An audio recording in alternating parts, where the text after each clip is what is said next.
Okay, we're going to get started here. Welcome and good afternoon, and welcome to today's webinar sponsored by Verizon, Mobility Solutions for Education Beyond the Classroom. I'm going to do a couple housekeeping things before I pass the presentation off to our moderator.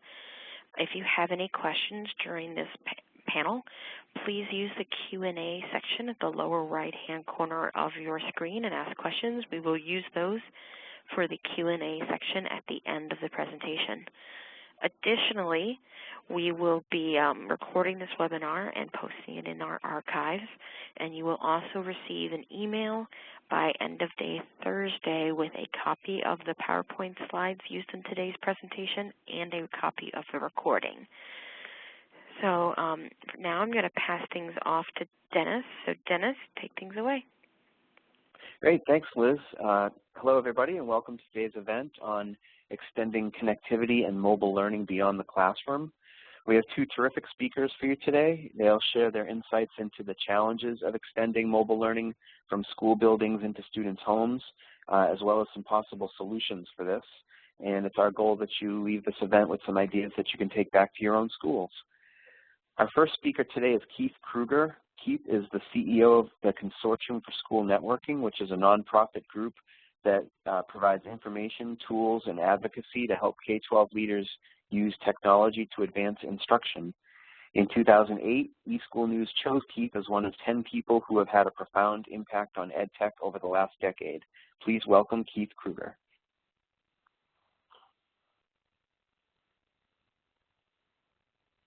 Both eSchool News and Verizon for having today's conversation about mobility solutions for education. I'm particularly proud because Dennis has me as a regular contributor to eSchool News. As Dennis said, you can see our mission there up on the screen. We do believe that the core challenge that we face in technology and education is probably not technical or technological, it's probably people. That's not to say there aren't technical or technological challenges, but we think it starts with having the right kind of vision, leadership, and people in the right places.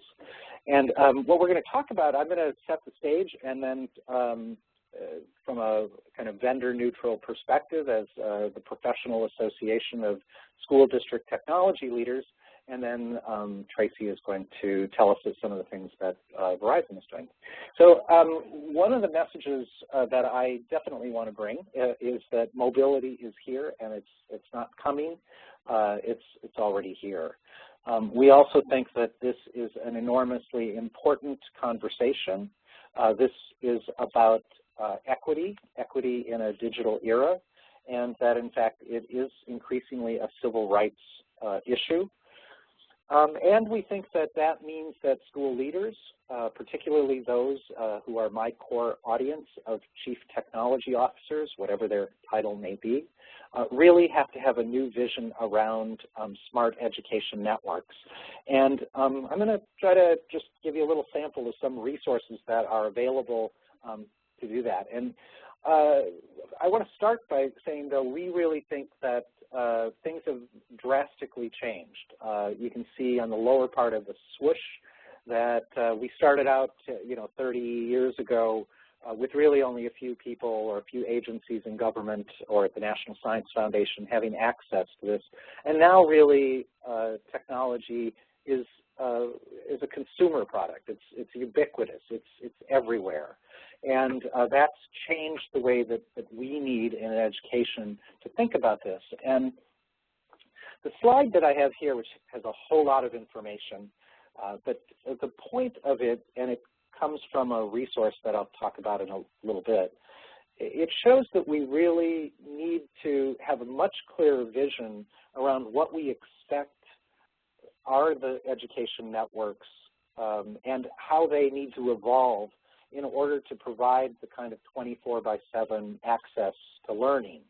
And, in the first block you can see sort of everyone should have basic connectivity, and it's probably more around supplemental enrichment. And that's where a lot of school districts are right now. Certainly they started off with computer labs. Maybe they're even, certainly we have all classrooms in the United States connected, but it has limited capability.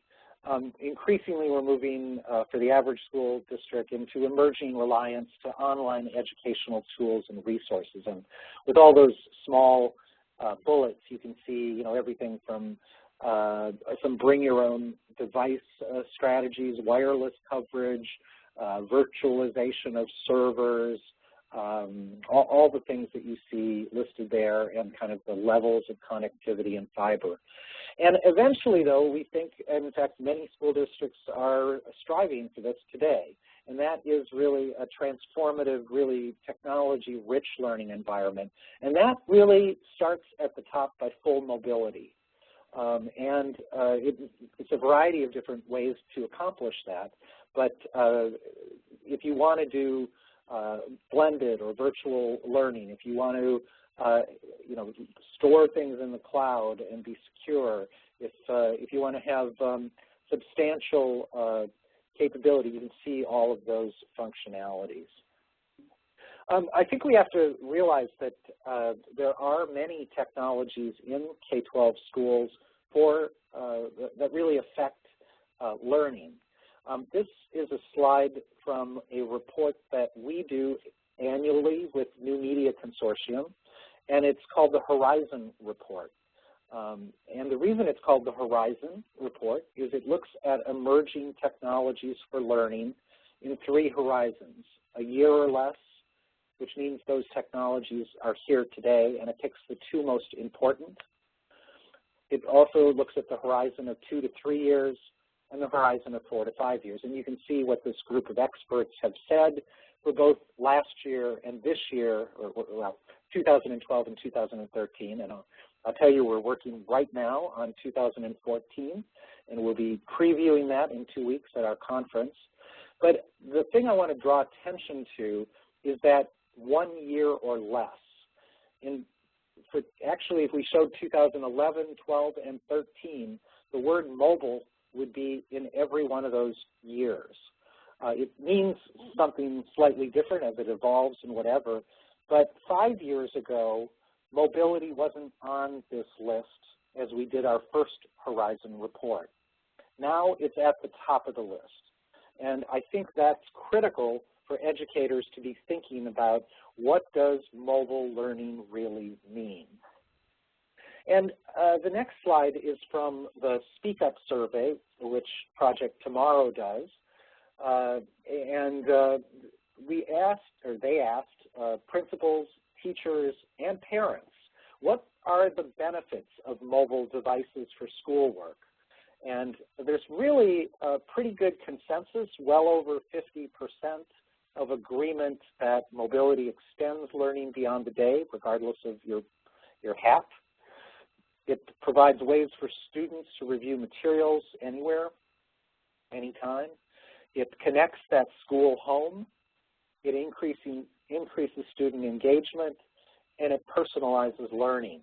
So I think we always have to be careful when we're talking about something that's a new technology like mobility or mobile devices or mobile apps or whatever it is. The question of why are we interested in this to be in education? We're not just having what I'd call the Best Buy conversation, gee whiz, wow, we could have mobile devices for every kid. We want to start with what's the educational value. And I think that here we start to see some of the reasons why we really want mobile devices in education. And in fact, mobile devices are becoming more and more ubiquitous. That doesn't mean that this is data from parents about what kinds of devices are at home. You can see, at the top of the list are kind of laptops or some kind of portable computer, and also smartphones. And, this is data that's a little over a year old. But increasingly, it doesn't mean that every person in a family has it, but there's an awful lot of technology in families today. We also see a pretty dramatic shift of the type of devices when we're thinking about mobile devices that are in our pocket. Actually, I think this slide has sort of cut off a little bit of the text, but it's showing the first set of 3 blue bars shows the increase in a smartphone. The next one is phones that are more of a basic handset that have some internet capability, and then the ones that don't have any internet capability at all are the last 3. So the device is getting smarter in terms of mobility. And yet, and this is a study, research from the Pew Internet American and Life project. It's about a year and a half old. When they asked students, can you use your device at school, 86% reported that they cannot use it in a class. Increasingly, we're seeing that school districts are allowing it maybe on a break or at lunch or at school, around the campus, but not for learning. And that, we think, is a problem. It's changing, though. This is also a part of the findings from last year's Speak Up Day. The interesting thing here is that there's data from 2011 and 2012. And sometimes we think things in education don't change very fast. But look at that first line. These were in 2011, not that long ago, 52% of schools would have said they do not allow students to bring their own devices to school. That had dropped to 37%. And in fact, if you look at the last line of the chart, school districts in 2011 reporting that they had a bring your own device or bring your own technology policy in place was at about 17%. That doubled in 1 year to 30%. So I think the world is changing, including the world at school. But my next point or thesis is that the school network, frankly, just isn't ready. And this is a survey that we did of 370 school districts last fall. We conducted it to inform the work that the Federal Communications Commission is doing as they want to upgrade the E-rate, of course, our most important funding source for technology in schools. And what we found, but no one really had good data about what the state of the network is. We know that every school district is going to need more bandwidth. And in fact, when we look at the president's goal, his stated goal for ConnectEd, which is 100 megabits of internet access per 1,000, 53% of school districts said that not a single school in their district met that goal. And only a quarter of districts said that every one of their schools were at that level. And in fact, almost 40% of classrooms have no wireless access at school. But as I said at the beginning, it isn't only about school access.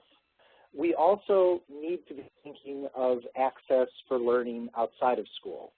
And yesterday, I'm down here talking to you from Austin at the South by Southwest EDU conference. And yesterday, we released what we call Smart Education Networks by Design. It's a new vendor-neutral resource from our partners at Qualcomm. And it's free downloadable. There's 2 deliverables. One is a 65-page document called Design Guidelines. We don't think that every school district needs to be out there hiring a consultant to design their own network. We need to get some design templates so that we know where we're going. And that earlier chart you saw of the three levels of design, these guidelines will help you understand what you would be doing to each of those things. And there's, of course, a checklist so that you can keep yourself and your school board and your community informed of where you are. And this is what we're trying to do. This is a phase 1. This will be an ongoing leadership initiative.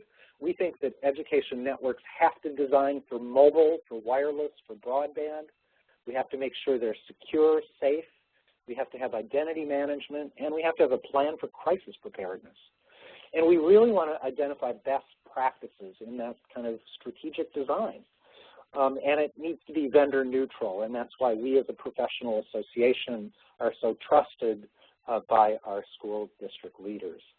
And this is just a slightly different version of that same chart about how do we evolve our networks. And I realize the print is too small for you to probably read, but fortunately you can go to our website and download the resource. You know, I quickly hear from Tracy about things that are happening that are for learning outside of the school. And we do have an enormous equity challenge. This is a chart for home broadband, where if you're a family of income over $75,000, you know, almost 90% of the homes have broadband. But if you have under $30,000 income, it's not even half. So this is the kind of concern that we have. Schools, as teachers, increasingly want to rely on technology in order to deliver 21st century learning. How do we do that? And we think that there has to be a new conversation about digital equity.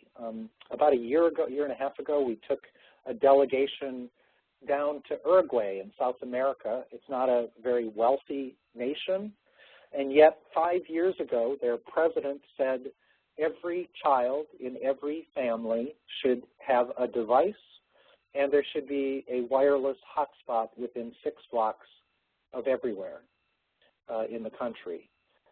If Uruguay can do it, why can't we? We just returned this fall from a similar delegation that went to Portugal. Again, since 2007, Portugal has provided a device for every student. They have connectivity, and we need to start having a new conversation about what that mobile learning looks like. We think it's not simply a technology and education program. It's really a social inclusion and equity strategy, and that means there's going to be new partners, maybe business partners and others to help us get there, because schools can't afford to do it all alone. And we also think that we have to break down silos. Of course, the core education program in schools for equity is Title I. We have partnered with the National Title I Association, and we're about to release a new Rethinking Equity in a Digital Era toolkit. And within that, it's really all about how do we get Title I directors working much more closely and powerfully with chief technology officers. We also think that that means that we have to change policies in schools, and these are 2 of them that we have free on our site. One is Rethinking Acceptable Use Policies. These policies often were started a decade ago, and what they were really about is prohibiting, whether it was mobile or other sorts of social media or technologies like that. We need to move into responsible use policies, we think, and a lot of school districts are headed that way. So you might want to look at that if you haven't yet updated your policies. The other is we know that school boards and state legislatures are really concerned about mobile technologies and social media. And we convened 20 national associations, the teachers union, the school boards, the superintendents, just about every major education association, and asked them, how should we be thinking about mobility social media? And they said there are really 4 principles. Banning it is not the answer. Educating students on responsible use is the way that you gotta go. And you need to provide professional development and a safe and effective use for every user, and you need to update your policies. So if your school board or your state legislature is starting to think about what does mobility look like, we hope that they'll adhere to these sort of principles. We also think that leaders, by that we mean principals, superintendents, heads of curriculum, heads of technology, need to understand what the possibilities are around mobile learning, and we have a pretty rich resource for those folks to understand that. And finally, I would invite all of you, I'm going to turn it over to Tracy in a moment. In just a little over 2 weeks, we'll be in Washington, D.C. at our national conference, and we'll be continuing this conversation about what learning looks like and what is the, how do we make mobile learning happen. So with that, I'll turn it over to Tracy. Thank you, Keith. If anybody has any questions for Keith, we're going to save questions for both of our panelists at the end of the conversation. So if you want to leave those in the chat or Q&A window at the bottom of your screen, we will get to those at the end of our presentations. Our next presenter is Tracy Parrish. She's an education marketing strategist for Verizon Wireless. Tracy focuses on mobile learning services and has held various positions in education sales, marketing, and thought leadership for Verizon. Before joining the company, she played a leadership role in delivering crisis communication services and plans to K-12 and higher education leaders throughout the southern United States. Please welcome Tracy.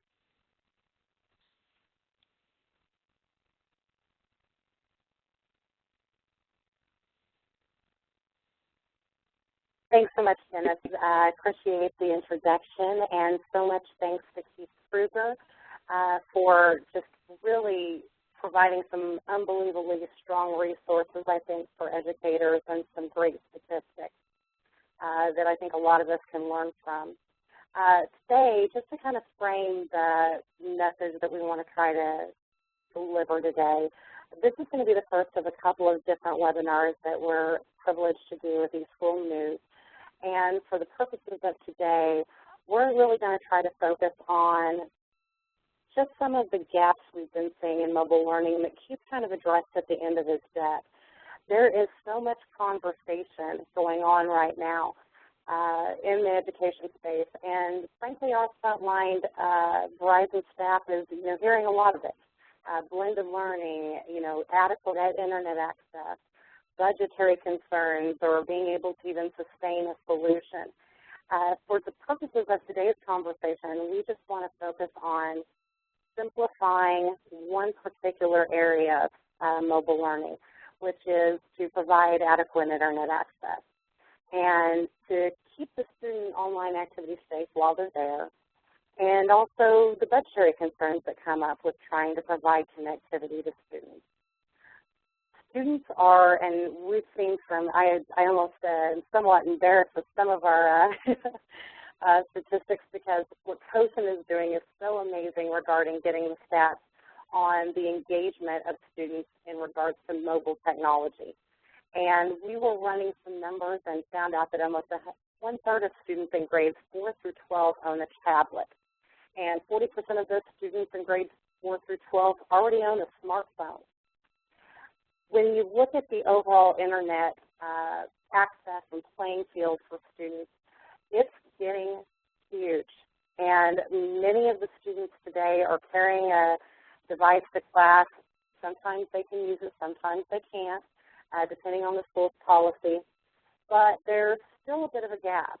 And when students are being asked to access educational resources and curriculum in a mobile environment, some of those students may not be getting the same kind of access because for economic reasons, possibly geographic reasons, they don't have the same type of access to online resources as some other students would.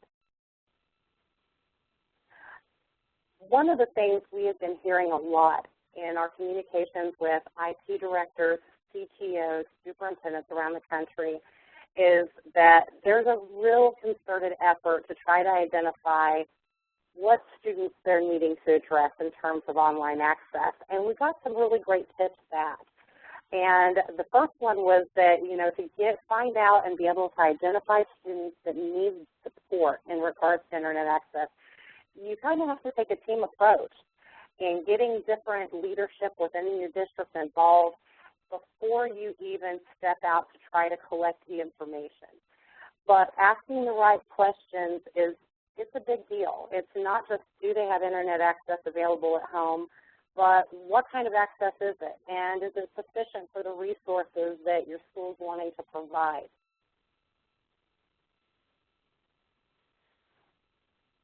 every student in every district is unique, and every district is unique. We recently sat down with a panel of superintendents and had some discussions, and some were from, Seattle suburbs, some were from just outside of Chicago, some were from Virginia, a variety of different geographical and demographic environments. And the way they're trying to address connectivity for students was different depending on where they were at. So Verizon wants to be able to engage in that discussion and be able to say, you know what, regardless of the uniqueness of your district, there's a way that we can be able to help serve you and help support what you're trying to do. One of the key ways we're doing it, of course, is through embedded devices. And that may be a tablet, that may be a smartphone, but it's a really great fit for specific student groups, special needs students, alternative students, homebound students, or special programs of any kind, where they need to have the type of mobility that may assume that they may not be on campus quite as frequently as a general education student. Having a device where they can be in or out of the classroom and receive the same quality or access to educational curriculum and resources is a great value. And to kind of give you an example, we've seen this with some migrant students in Texas, alternative students. We've seen them being provided devices in areas of California, Missouri, Texas, New York, where they are trying to target a specific student group and support that group through 24/7 type of access. MiFis are something that are an emerging market for us in education, but that's because of the flexibility of them. MiFi, if you're not familiar with it, is just a small little square device that is about the size of a cell phone, slightly smaller, but it is device agnostic, and you press a button on it and it sets up a nice little circle of internet connectivity that can be used by multiple students. And for situations where, say for example, you've got students in the district that maybe there's an elementary school student and a high school student that are coming from the same home in your district, being able to have a MiFi to be able to loan out or check out of your library to a student where two students can access one device from home saves on dollars, and it kind of maximizes the resources of one connection. We also have the ability there when districts are changing, and we've seen this a lot. We've seen districts that, they start off and their students have netbooks. And a year later, they may move over to an iPad, or they may move over to an Android tablet of some sort. The MiFi as a connectivity point stays neutral, and whatever device the district is using, the MiFi can go along with that device, providing and supporting connectivity both on and off of the campus. Rolling study halls. This is a big one. I was actually doing some emails today with some educators regarding rolling study halls, which are basically providing an internet connection on school buses, school bus routes, so that students have an opportunity to be able to have additional access or increased school access time beyond the classroom in a safe environment. And it's really great for a couple of reasons. One, the feedback we've heard from bus drivers, and this is pretty simple, is that it really actually impacts disciplinary issues on the bus. We worked with a district, it's actually South Texas ISD, that rolled this out about a year ago, and the feedback from the bus drivers were that things got a lot more quiet on the ride home. But not just that, students have the ability to do homework on the way home so that it's not cutting into family time quite so much. And students that were traveling for extracurricular events or athletic events could actually work on homework while they were traveling for those events. So it's a great, great solution. It works with basically a router and a 4GLT connection that is embedded into that router. And we've got great coverage nationwide. So on the school bus, this is a really great solution to be able to provide some additional access for a number of students in one location. community hotspots and kiosks. We've got a couple of districts. There was one that I worked with directly in Cedar Hill, Texas, that actually built actual physical kiosks, very similar to like an ATM kiosk, with school district branding, with actually they had advertisers, or they're getting advertisers, I guess, to roll advertising on those kiosks that provide a hotspot through our connectivity that's actually running to the kiosk for students, so they can provide Wi-Fi hotspots in different areas of the community to connect, but also a resource for parents to be able to go in. There's a keyboard. They can register students for classes, locate certain information for the district, and it also puts some school district branding out into the community from a public relations standpoint. And this is just something that, you know, they thought up. This was something they creatively did and came to us, and we talked back and forth about it to try to figure out the best way to serve them. And as a result, ultimately, they ended up opening a storefront school in that school district that Verizon actually is a co-sponsor of, where students can come in, they can buy all kinds of logo gear for the district, tickets to attend events in the district. It's got the school district branding on it as well, and it also has connectivity on site. And they even are running some classes and, I guess, mentoring events through that location. So, you know, I think the overall message is to really be creative and to collaborate with people. You know, feel free to collaborate with us. There are other carriers out there as well. But, you know, reach out to us and brainstorm with us. We want to try to help you find solutions that help fill in the gap.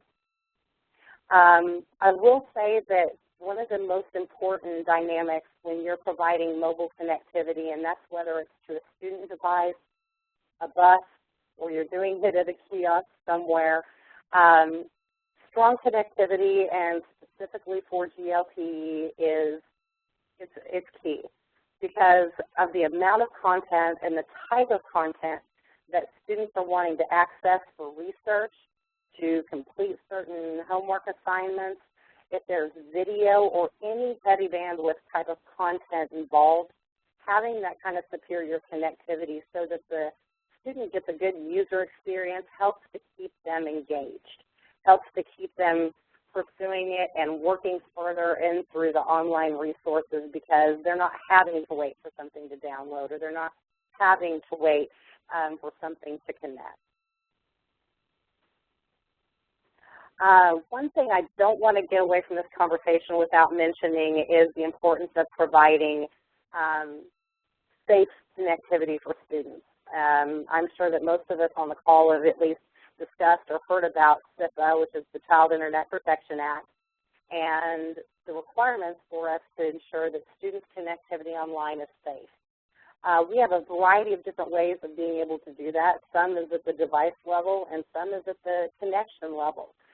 We have the ability to actually provide a private network connection for our school district customers so that they have the ability to route traffic in a couple of different methods in order to ensure that they're getting the content filtering and the secure access for students that they need and to keep them compliant for both funding reasons and for, you know, parent assurance so that they know when they're putting resources out there, students are using it for the right things at the right time, and they're not getting off task by doing things that may not be particularly advantageous for what they're trying to accomplish for school.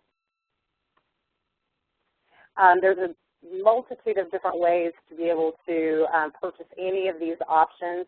We have great negotiated pricing through the GSA contract, WISCA, League of Cities, multiple state contracts around the country that make purchasing very easy, kind of take the complexity out of it, and that usually make purchasing directors very happy. So there's a lot of different ways to do it. We'll be happy to talk with you more about that. And that's pretty much it. You know, we just wanted to share some ideas today, get you thinking, and provide ourselves as a resource so that as you're pursuing solutions and trying to find ways to address connectivity needs of students who may not be able to gain access on their own, we kind of got your mind, we hope that we got your minds kind of clicking along with some new ideas that you may have not thought of previously. So with that being said, I'll turn it back over to Dennis. Thank you, Tracy. Thank you so much. We'll start the question and answer portion of our presentation now. Again, if anybody has any questions for either panelist, if you want to take advantage of the Q&A forum at the bottom of your screen, please do so. I'll start with a question. It follows up on something that you said, Keith, but I put this out for both of our panelists. Keith, you mentioned that you need to have a clear, school districts need to have a clear vision for providing that 24/7 learning. Could you elaborate a little bit on what you meant by that kind of vision, and do you have any guiding questions that you can suggest to help school districts as they're formulating this, their vision? Well, I think you first have to start by asking the question of, what are the indicators of what learning looks like today, and start with that goal in mind. And I think very quickly people, see that, anytime, anywhere, connectivity to resources, having the ability to get support, and it's a different way. And I think there are a lot of great resources in this new Smart Education Network by Design. I think that SEND initiative has a lot of great things to lead to it. So does our Leadership for Mobile Learning resource. And, I think you need to have a conversation with parents and students, and honestly, a great place to do that is with your Chamber of Commerce. Bring in a group of students, talk about how they're using technology outside of school, how they use it at school. Is there a disconnect? And then flip the table and ask your Chamber of Commerce, what do you expect from your employees? How and where do they do their work? And what do you do to support them? And then I think it begs the question of what should the school system do? How do we get there, especially in an era where there are very, very limited resources? Since the bust of our economy in 2007, we've been in a slow, painful trajectory of budget cuts for most school districts. So how are we going to make choices? And I think that there are interesting models.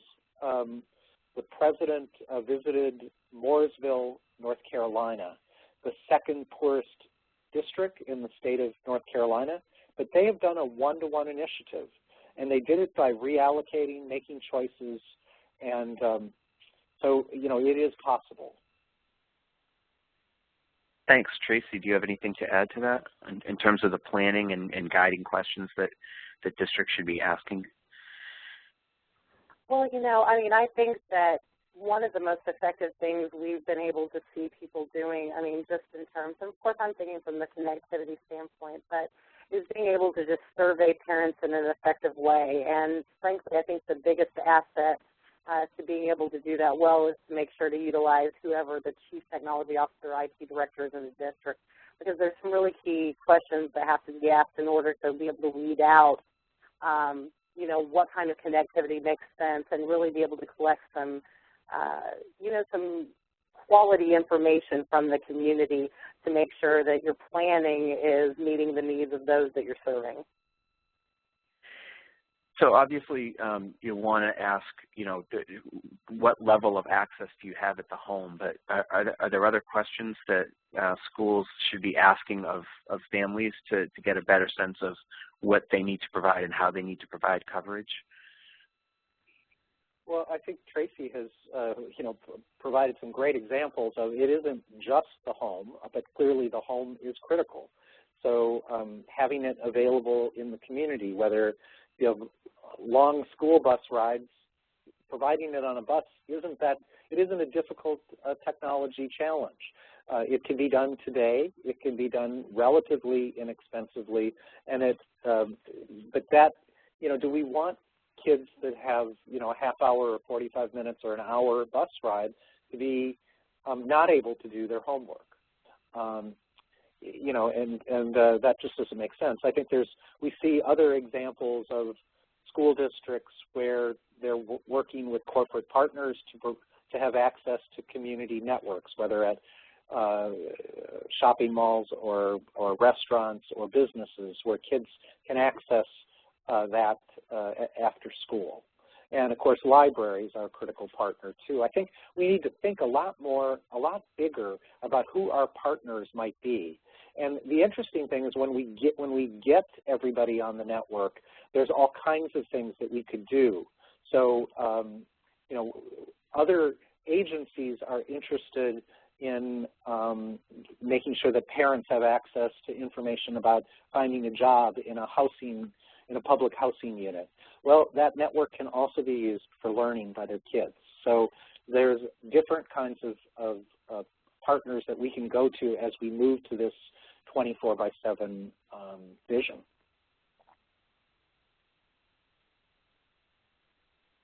Tracy, did you have anything to add to that?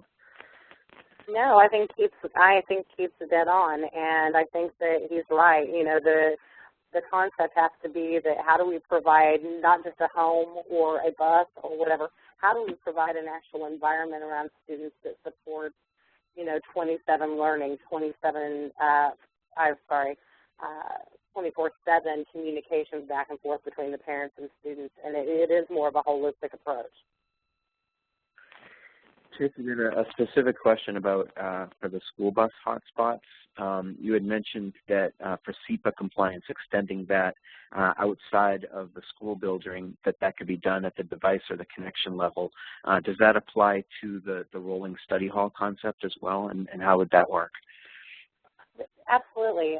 There's a couple of different ways or two different flavors of private networks that's offered by Verizon Wireless to our government customers, of which would include our educators. So depending on what the need is, there's actually one method where we can route traffic from that connection on the bus back through a server at the district office and apply the necessary content filtering, whatever, through the district's own server. For districts that may not want to manage that kind of traffic coming back into their district office, we also have some off-site resources through cloud solutions to be able to route that traffic to locations where we would basically set up the criteria for filtering in that location to allow them to do that. Now, of course, I'm not a technologist, and I'd be happy to provide some details on how that works. But, yeah, we're doing that in every one of the deployments that we've done in regards to the rolling study halls have been on a private network in order to do that. You both mentioned, obviously, funding is a key issue. Could you, for the benefit of participants of this event, just give an update on, I know that the E-rate program has been doing a pilot for allowing funding to extend to home access. Do you have any update on where that stands in terms of the decision making to apply that on a broader level? And is E-rate a possibility for these kinds of initiatives? To what extent is the E-rate a possibility for these kinds of initiatives? And what other sources can schools turn to for help with that, with funding? Well, I mean, honestly, it's one, and I think Keith can probably give maybe even more current information regarding E-rate. Currently, E-rate is not funding connectivity that is off of the campus. If it is off-site, E-rate, I mean, from everything that I received, as a matter of fact, I got an update this morning on it, that they're not currently funding those. Now, that being said, there are a lot of changes taking place, and there's a lot of calls, I know, communications with some revamping of the E-rate structure. Some of that could change moving forward. Currently, the way we've been seeing it funded is if there are, as an example, the school buses being equipped with Wi-Fi, since it is a pretty low-cost solution, a lot of times that's either coming out of general fund, normally not out of transportation budget, although I have seen it have come from that direction. Most of the time it's coming out of general fund or particular initiatives that are going on within the district. Also, Title I monies that have been used periodically for specific student groups who they're trying to address for the very reasons that we were talking about earlier regarding trying to provide equality or equal access to particular student groups based on possibly their learning challenges or specific things that might restrict them from having as much access to the campus. So there are other routes, and I do think there are changes coming to E-rate moving forward. Keith may have more updates on that than I do, but currently, yes, E-rate does not provision funding for off-site connectivity.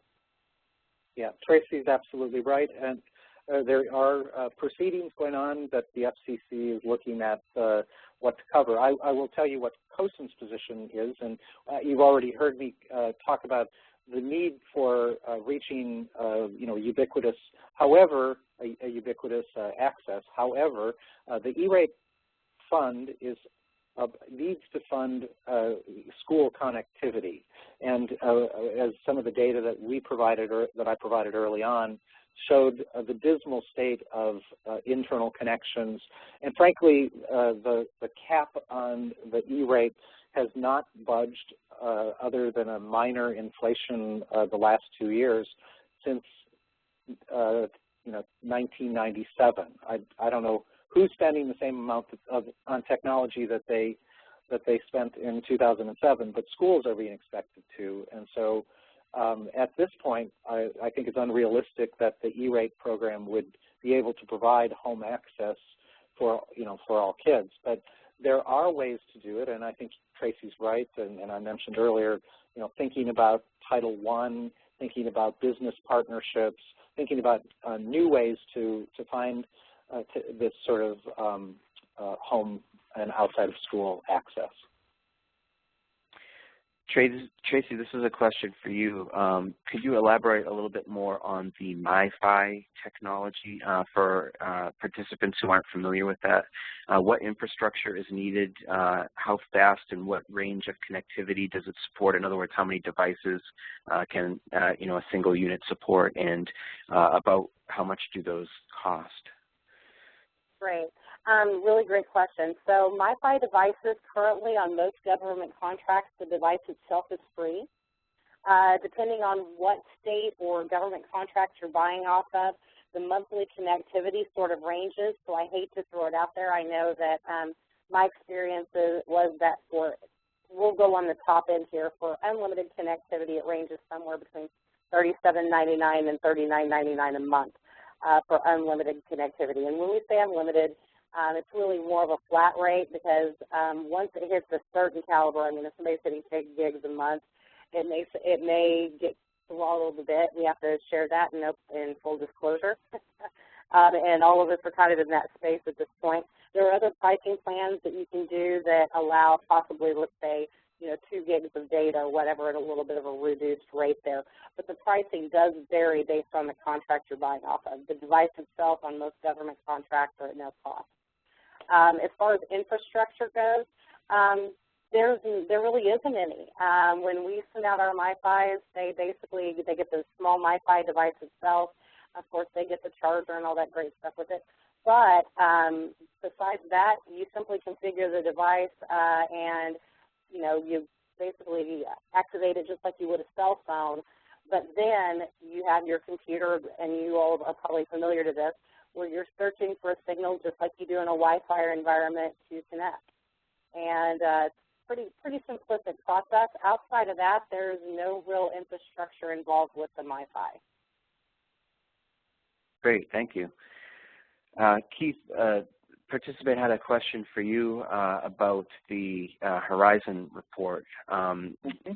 He noted that there was difference between the 2012 and 2013 reports in terms of the specific technologies that were mentioned for near, mid, and long-term deployment.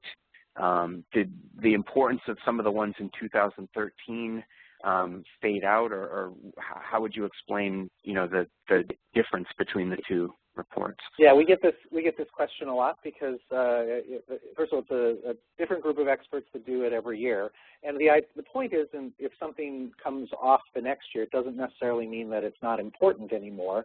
It just means that there were two other trends that people, this group of experts who put this together, felt was more important, so or were particularly emerging, and there can be so. It does not, you're not going to see, first of all, there's so many different technologies that different things ebb and flow and come into prominence. And frankly, once things have been in the 1 year or less, theoretically, they should just become ubiquitous. Although we've continued to see a focus on mobility for the last 3 years, it hasn't moved off of the here for the year. You might say, well, if it was in there for the year 3 years ago. Well, it's been slightly different ways. If you read each of those reports, you know, I think you'll see the way in which we talk about mobility keeps evolving.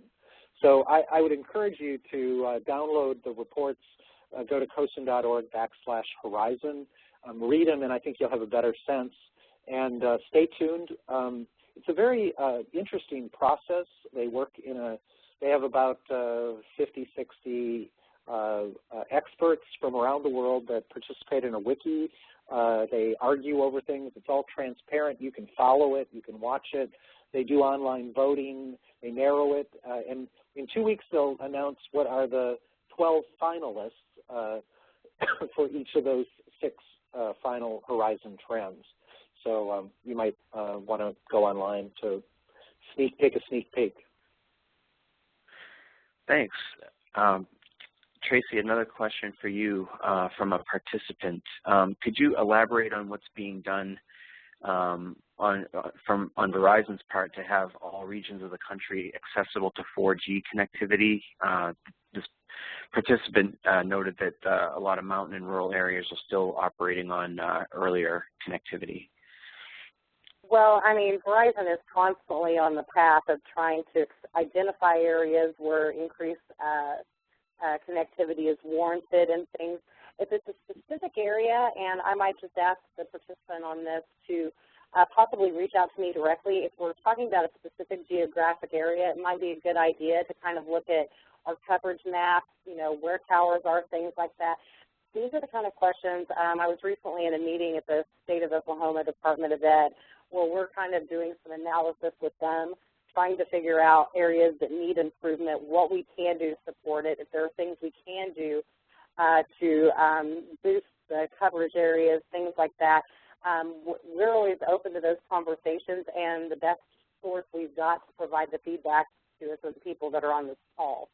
So I would say, you know, let us know. I'd like you to reach out to me, kind of tell me what areas we're looking at, and then be able to connect you with some people that are involved with our network management at the local level there and see if there are some things, kind of get what the plan is in your region. Every single area of the country is working on independent plans to try to get the maximum amount of coverage that we can. So let me know, and we'll be happy to connect you with those people. And Dennis, okay. This is Keith. I will add one small thing, and that is when we did our survey last fall of school districts, we asking them, you know, what's the challenge you have. About 10% of CTOs said that even if they wanted more bandwidth from their carrier, it wasn't available. Now, whether that's completely accurate or not, or truthful, I don't know. But you know, and clearly that when you disaggregated the data, you know, rural and remote communities have a very big challenge. So we know there is a challenge, and I commend Tracy for trying to help these people. But you know, there are people who live in, you know, very challenging areas to get the high-speed connectivity to. We're almost out of time, so I'm just going to ask one final question of our participants to just sort of, if you had, you know, one piece of advice to leave the participants with as they're, you know, wrestling with these questions and trying to figure out how to extend connectivity to beyond the school walls. what would your final piece of advice be? Keith, maybe you could start. I'm sorry. Can you just say that one more time? Just advice. Any final words of wisdom to leave participants with as they are considering these issues? Yeah, I think that the biggest advice I would have is that you got to start a conversation and about what learning looks like today, and start from there. And don't start by talking about the technology. Don't start by talking about mobile devices or smartphones or tablets. Talk about what learning you want to accomplish. And then the next question is, what's keeping us from getting there today? And if you start the frame that way, you start by talking about learning, not about the technology. Yeah, great. Thank you. Tracy, how about you? You know what, Keith's giving absolutely perfect advice. And, I mean, at the end of the day, this is about the students. This is about educating a generation of students that can compete globally. And I think that he's asking the perfect questions, which is, you know, where are we today as a school district, and where do we want to be?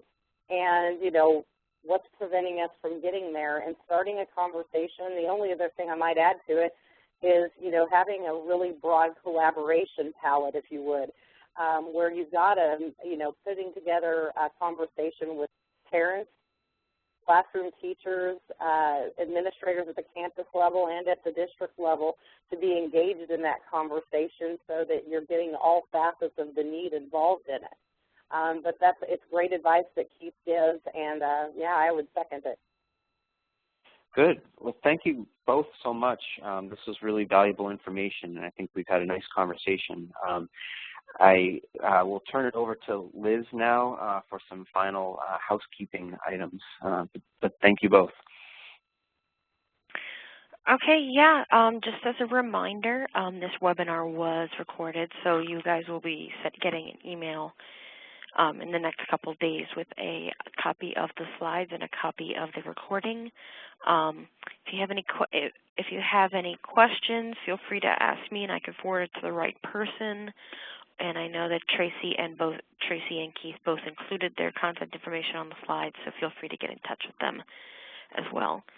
So thank you very much for attending today, and we hope you have a great day.